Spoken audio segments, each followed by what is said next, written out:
Listo, chicos, como les comentaba, vamos a trabajar hoy día de pre-renacimiento. De repente y probablemente el penúltimo tema que vamos a trabajar de literatura dentro de comunicación. Y también uno de los temas, si es que no el primero, que va a corresponder al mes de septiembre, ¿ya? Este tema va a venir en tu examen sí o sí de todas formas y mínimo, por lo menos, 2 a 3 preguntas en tu examen bimestral. Cosas que tener en cuenta. Lo primero es que el pre-renacimiento va a tener muchos cambios o va a recordar muchos cambios en la historia, los cuales pues no siempre pasan de forma repentina, no son casualidades. De hecho, la literatura nada es casualidad. La literatura tiene un proceso y parte de este proceso es poder comprender que hay muchas razones por las cuales en la literatura hablamos de siglos, por ejemplo. Y esto tiene una razón, un motivo, porque la literatura no es que un día 13 de, vamos a imaginar, de agosto, nació o comenzó o se publicó una obra y esta pues trajo consigo toda una, eh, digamos, una corriente literaria, ¿no? Sino que esto tiene un proceso, ¿no? Por ejemplo, y para dar algo puntual, en la generación del 27, por ejemplo, donde hubieron grandes escritores españoles, no solamente fue uno, ¿no? Fueron varios, y varios que nacieron en esa temporada o en ese año, pero que luego se hicieron internacionalmente muy conocidos, ¿no? Y que luego también tuvieron muertes trágicas, a decir verdad, ¿no? No sé si ustedes han escuchado de la generación del 27, pero hablando, no haciendo referencia a la literatura, sino a los de repente famosos que culminaron su vida a esa edad, ¿no? En la generación del 27, por ejemplo, eh, hubo, a ver si recuerdas de repente, hubo un autor español que terminó siendo fusilado, ¿no? Un autor español que terminó escribiendo probablemente una de las obras españolas más reconocidas y la cual fue escrita en Estados Unidos, ¿no? Que fue muy conocido por sus, eh, digamos, por su vida bohemia, ¿no? Y que también fue un gran dramaturgo español, que escribió la famosa obra Bodas de Sangre, por ejemplo, ¿no? A ver, googlea, San Google, chicos. ¿Quién es el autor de Bodas de Sangre? Búscalo, búscalo. Y Poeta en Nueva York también, ¿no? Que de hecho fue una de las obras que él escribe cuando viaja pues a Estados Unidos y ve toda la realidad que se vive ahí, ¿no? Una realidad un tanto que todo gira alrededor del dinero y que también las personas afroamericanas son tratadas pues con un repudio increíble, ¿no? Y que él habla de eso y se siente pues un tanto defraudado porque él pensó que Estados Unidos era pues la cuna de todos los, o sea, por la afluencia era como un lugar cosmopolita, que lo es, ¿no? Pero digamos que no esperaba tanto, ¿no? No esperaba tan cosmopolita y tan arraigado ese nivel de frustración de los afroamericanos, ¿no? El gran Federico García Lorca, correcto. Muy bien, y esto para que lo tengas en cuenta y no lo olvides, ¿ya? Las corrientes literarias tienen un proceso, no es algo que aparece de manera repentina, ¿bien? Como por ejemplo también lo fue el boom latinoamericano, ¿no? Grandes escritores latinoamericanos que fueron sobresaliendo a través del tiempo, ¿no? Entonces, volvemos a recapitular. Pre-Renacimiento, recuerda que los cambios en la historia no se producen de manera repentina, sino que van sucediendo poco a poco, poco a poco, ¿bien? Entonces, decimos que en el siglo XV, ¿qué años me estoy refiriendo más o menos, chicos? Siglo XV, te A leo 1400. 1400. ¿Hasta qué? 1500, no.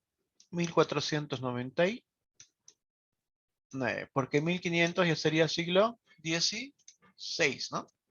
Muy bien. Entonces, mira, estamos todavía en la época en la cual, digamos, la religión está teniendo un gran auge y donde la caballería o los caballerescos o las obras caballerescas, las obras caballerescas están teniendo mucha importancia, ¿ya? Y los caballeros, ¿cómo son vistos? Como símbolo de bondad, como símbolo de firmeza, como simbolismo de que, digamos, son personas completamente rectas, ¿no? Y que no pueden caer en ningún momento en ser de repente, en que su honor termine, ¿no? Personas que son capaces de dar la vida con tal que su honor no sea manchado. Siglo XV, entonces. Los hombres comienzan a abandonar las ideas religiosas y espirituales. Parte del Renacimiento, chicos, y esto porque es un previo, pero el Renacimiento. El Renacimiento, ¿qué pasa? ¿Qué sucede? El Renacimiento es humanista, ¿correcto? Y al decir humanista, hablamos de la razón, ¿no? Así como el romanticismo son los sentimientos, las emociones, ¿no? De repente el amor y todo es aquellos sustantivos, pues, que no se pueden tocar, pero sí se sienten, ¿no? En el Renacimiento es renacer, pero al hombre como el centro de todo, ¿no? Como que el hombre puede crear cosas increíbles, ¿no? Puede escribir cosas increíbles, puede dibujar cosas increíbles, puede incluso diseñar cosas increíbles. Entonces, cuando el humano está en el centro de todo, Dios, Jesús, Jehová, Yahvé, etcétera, va perdiendo un poco de espacio, ¿no? Digamos que al darse cuenta que los humanos pueden por sí mismos y no necesitan rezar para que se les cumpla algo, entonces Dios y la religión, por ende, va perdiendo cierto nivel de importancia, ¿no? Entonces nos dicen que en el siglo XV, pues, las ideas religiosas y espirituales que reinaron durante la Edad Media y ahora adoptan nuevas formas de pensar y vivir.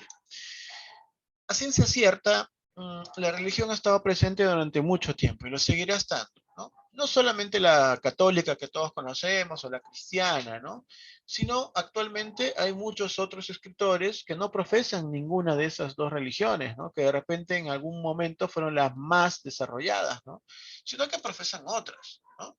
Como por ejemplo, bueno, entre ellas el agnosticismo, que no necesariamente es una religión, pero que sí es una forma de vivir, ¿no? El budismo, el islamismo, por ejemplo, ser testigo de Jehová, ser mormón, entre otros, ¿no?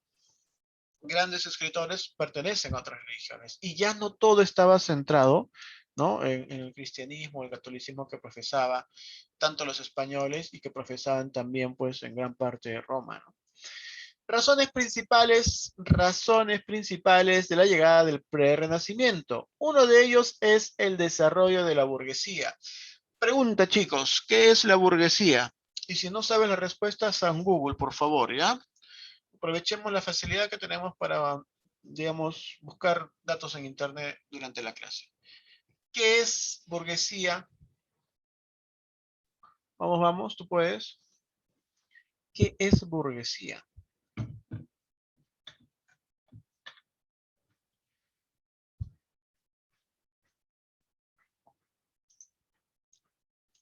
Clase social formada por las personas acomodadas que logran tener propiedades y capitales. ¿Quiénes eran aquellas personas que generalmente estaban ligadas a la corona, ¿no? ¿Mm? Por ejemplo, los condes, por ejemplo, los vizcondes, ¿no? Aquellos que tenían títulos de la nobleza, entre comillas, ¿no? Y que por ende eran también, obviamente, un grupo social o una cantidad de personas que pertenecían pues a una clase adinerada, ¿no? ¿Todavía existe eso actualmente? Sí, y obviamente, ¿no?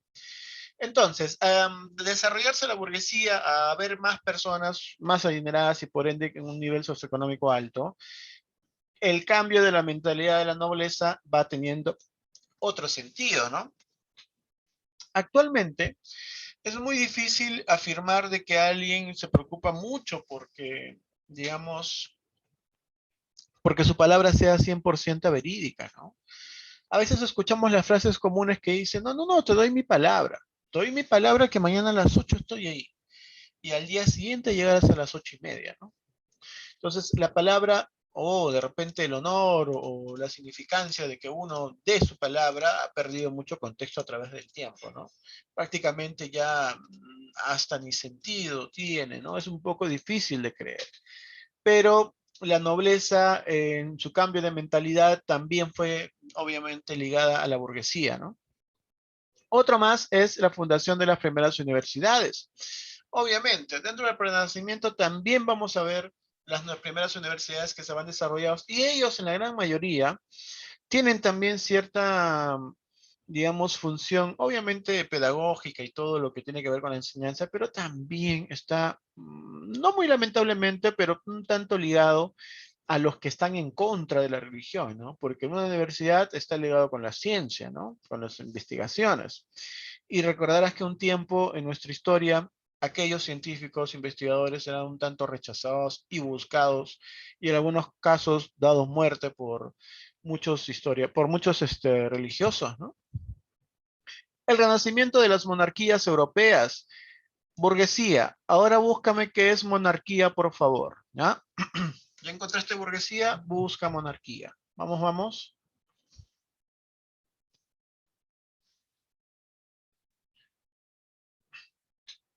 Vamos, vamos. Estoy borrando esto para no equivocarnos, ¿no? Ya encontraste, dice, forma de gobierno en la que la jefatura del Estado reside en una persona. En otras palabras, rey. Y donde hay rey hay una reina.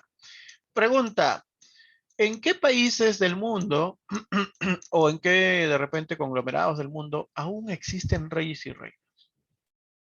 España no vale, muy fácil. Inglaterra. Otro,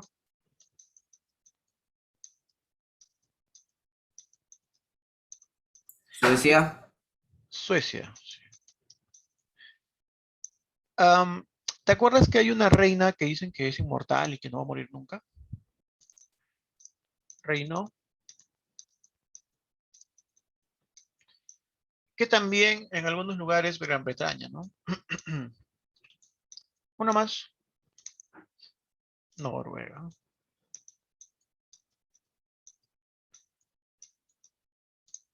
Y Dinamarca aún también. ¿Tú te acuerdas de Hamlet?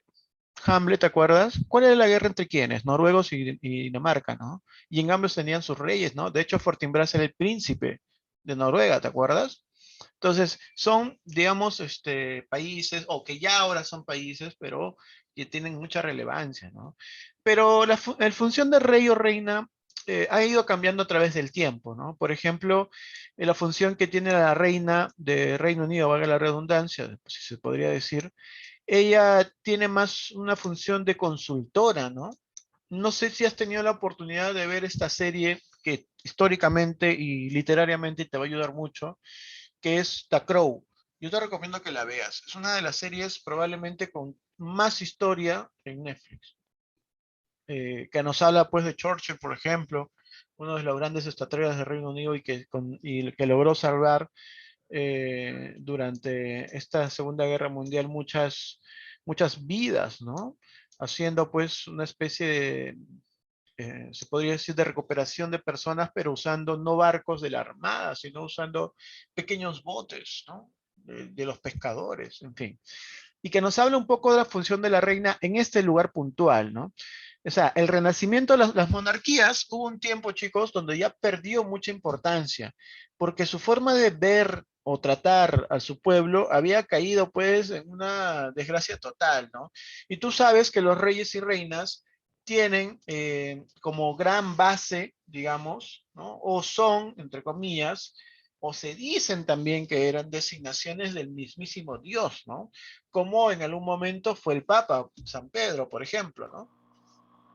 Entonces, la monarquía de los reyes, el desarrollo de estos reyes también está muy ligado a la iglesia, ¿no?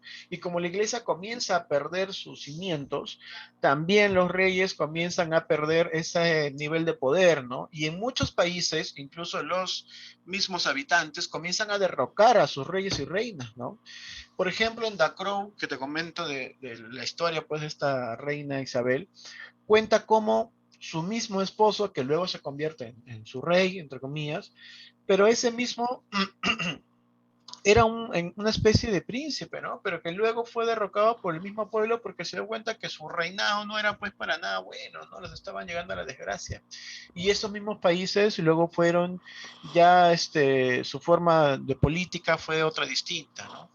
Por ejemplo, sin ir tan lejos, nos sucedió aquí también en el Perú, ¿no? Claro que nunca tuvimos un rey específicamente, pero sí teníamos a personas que hacían o simbolizaban ese punto, ¿no? Que eran, pues, en este caso, los virreyes, ¿no? ¿Mm?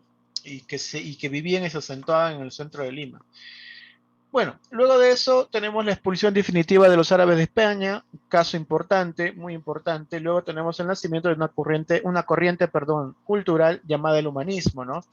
Esto, te comentaba, chicos, que dentro del Renacimiento está también el humanismo. ¿Y el humanismo qué es? La persona como el centro de todo. No Dios, como lo era antes, sino ahora es la persona, el humano, ¿no? Que lo puede todo, que lo logra todo, solamente con la necesidad o la importancia de ser tratado como o con la importancia que es debida, ¿no? Se le comenzó a dar dinero para generar literatura, para crear obras de arte, para crear escultura, y no solamente vayas a pensar que porque trabajamos literatura, hablamos solamente de eso, ¿eh? Las artes tienen muchas formas de expresarse, ¿no? Entonces el humanismo recuerda la persona, el humano, el hombre como el centro de todo, ¿ya? Y en el pre-renacimiento y en el renacimiento es donde ahí vas a conocer mucho más el humanismo. Entonces, si el humano, la persona, es el centro de todo, quiere decir que Dios va quedando de lado, ¿no? Y por lo tanto, al ser el humano el centro de todo, es la razón por encima de la emoción. Y además por encima del catolicismo que se desarrollaba en ese tiempo, ¿no? O el cristianismo de la religión, para ser más exactos. Y para cerrar esta diapositiva, recuerda que los temas comunes en las obras literarias del pre-renacimiento son la muerte, obviamente, si el humano es el centro de todo, ¿cuál es el peor temor del humano? La muerte. La fortuna, los humanos siempre estamos pensando en generar más dinero, ¿no? Más ingreso. La fama, también, la necesidad del hombre de ser recuadrado a través del tiempo. ¿Con qué? Con la fama, dejando un tipo de legado. Y por último, y no podemos dejar de lado, el humano siempre está ligado al amor. Se dice científicamente que no existe una persona que pueda vivir sola todo su tiempo, ¿no? Que nosotros somos seres destinados a vivir siempre en pareja. Y es cierto, ¿no? Hasta cierto punto también. Chicos, esta es la primera diapositiva del renacimiento. Vamos a hacer un pequeño descansito. Director, buenos días. ¿Cómo está, profesor? Buenos días. Jóvenes alumnos, ¿qué tal? Buenos días. Solamente dos cositas, profesor. El 30 de este mes ya empezamos con las siguientes evaluaciones. Eso significa que hasta el 24 deben haber subido las pruebas al sistema. Anote, por favor. Ya, no se preocupe. Sí, sí. ¿Cuántos alumnos han participado en el concurso el sábado? ¿Usted sabe de esta sección? No sabría decirle, director, no tengo esa lista. ¿Pero participaron? No sabría decirle, director, no tengo la lista de los participantes, no sabría qué cantidad de personas. Mm. Bueno, nada más, profesor. ¿Alguna consulta? No. De repente un recordatorio a los estudiantes que siempre hay que ingresar a la hora adecuada, ¿no? Bueno, Ajá. eso nada más. Muy bien. Ya, profesor, entonces, gusto saludarle, chao, alumnos. Listo. Hasta Nos luego. vemos, director. Chao, Buen día. chao. Bien, chicos, entonces, hasta aquí la primera diapositiva. Tenemos luego las características. Bien, nos dicen que la introducción del habla familiar y coloquial. Esto se habla mucho, ¿no? Eh, Actualmente se dice que depende mucho del lugar en donde tú resides para que se desarrolle tu forma de comunicarte, ¿no? O el habla, entre comillas. Por ejemplo, se dice que si tú vas a vivir en uno de los callejones más arraigados del Callao, no vas a hablar como una persona que vive, entre comillas, como San Isidro, ¿no? Tiene otra forma de hablar, ¿no? Tiene otras jergas, otra entonación incluso. ¿Mm? Pero en este tiempo del Renacimiento se buscaba de que las obras lleguen a todos. ¿Y cómo llegaban las obras a todos? Haciendo el lenguaje más sencillo, más coloquial, más normal, más simple, ¿no? Uso de refranes y frases propias del lenguaje oral, introducción de muchas palabras latinas, ¿correcto? Ya se va viendo esa fusión, ¿no? Esa especie de fusión de palabras latinas también. Y por último, los tres géneros literarios que se desarrollaron fue género lírico, narrativo y dramático. El género lírico destaca pues Jorge Manrique, que habla pues de la poesía culta y popular. En la obra narrativa destacan las novelas de caballerías, obviamente, ¿no? La más importante, Amadís de Gaula, que esa lectura la vamos a desarrollar. Y la dramática, obviamente, la mejor obra fue La Celestina, ¿no? Que justo es la que vamos a trabajar ahora. Bueno, para ir cerrando esta diapositiva, nos dice que recuerda que el humanismo se desarrolló en Europa. Chicos, estos datos que están aquí, ¿no? En una especie de papiro, ¿ya? Esto sí muy importante, ¿ya? Muy importante. Estos datos van a venir en tu examen de todas formas.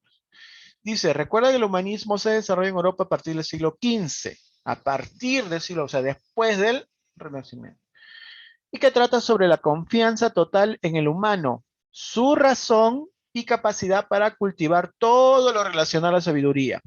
Entonces, ya no era, ¿no?, que depende 100% de Dios, sino que el humano comienza a dar de cuenta que él puede por sí mismo. Puede que pensar, puede hacer, puede crear, ¿no? Y para hacer, ¿qué necesitas? Razón, ¿no? Y luego para crear y poder, digamos, sobresalir de lo demás, sabiduría. Por ende, información, estudiar, ¿no? Obviamente. Y bueno, de lo que comentábamos aquí, por ejemplo, ¿no? De Jorge Manrique. Jorge Manrique nos habla de los temas puntualmente de la muerte, ¿no? Entre ellos tenemos estas dos coplas que son muy, pero muy tristes. Dicen lo siguiente, mira. Nuestras vidas son los ríos que van a dar en el mar, que es el morir. Allí van los señoríos, derechos y a se acabar y consumir. Allí los ríos caudales, allí los otros medianos y más chicos, allegados. Son iguales los que viven por sus manos y los ricos. ¿De qué nos habla en este pequeño fragmento? Nos dice que los niveles sociales, ¿no? Que a pesar de que estaban muy marcados y lo siguen estando actualmente, ¿no? Sigue habiendo gente rica, gente pobre y gente ahí que está en el medio, pero que al final la muerte nos va a llegar a todos por igual, ¿no? O porque tienes más dinero eres inmortal. No, no, no. Y otro también que nos habla del tema de la muerte, nos dice, este mundo es el camino para el otro, que es morada sin pesar, mas cumple tener buen tino para andar esta jornada sin errar. Partimos cuando nacemos, partimos cuando nacemos. Andamos mientras vivimos y llegamos al tiempo que fenecemos, o sea que morimos. Así que cuando morimos, descansamos. O sea que tu vida es un gran camino, ¿no? Es como si hicieras una gran carrera, una maratón, ¿no? Partes desde el inicio y todo el proceso es el desarrollo de tu vida, ¿no? Cuando cumples un año, dos, tres, cuatro. Y que la ruta o la parte final es cuando uno llega a una edad, pues sí, muere, ¿no? Nos comenta que la vida debe ser llevada de buena manera. Además nos dice que la vida es un largo camino y la muerte un merecido descanso, ¿no? Aquí tenemos la lectura de la Celestina. En este pequeño descanso que vas a tener hasta las 8:45, ¿correcto? Por favor, ve dando una lectura así rapidita de la Celestina, ¿ya? Aunque igual, ahora que vamos a volver en la segunda hora, vamos a leer este pequeño fragmento de todo lo que es la obra teatral. Chicos, recuerden que la obra teatral siempre está desarrollado en diálogos. Por lo tanto, aquí no hay diálogos puntuales. Bien, esto está transformado a prosa, ¿verdad? Que podríamos decir que es una especie de resumen o argumento de la Celestina, ¿no? Para ser más fácil de leer, porque a veces las obras dramáticas no son muy agradables de leer, pero sí muy agradables de ver, ¿no? Porque las obras dramáticas están hechas para ser representadas frente a un público, no para ser leídas, ¿no? Como obras tal cual, ¿no? Porque no son tan agradables a la lectura. Muy bien, chicos, volvemos 8:45, prepárate, alístate, y por favor los que aún faltan activar sus cámaras también, ¿ah? No quiero colocar falta a nadie. Dejo de grabar, chicos, nos vemos 8:45.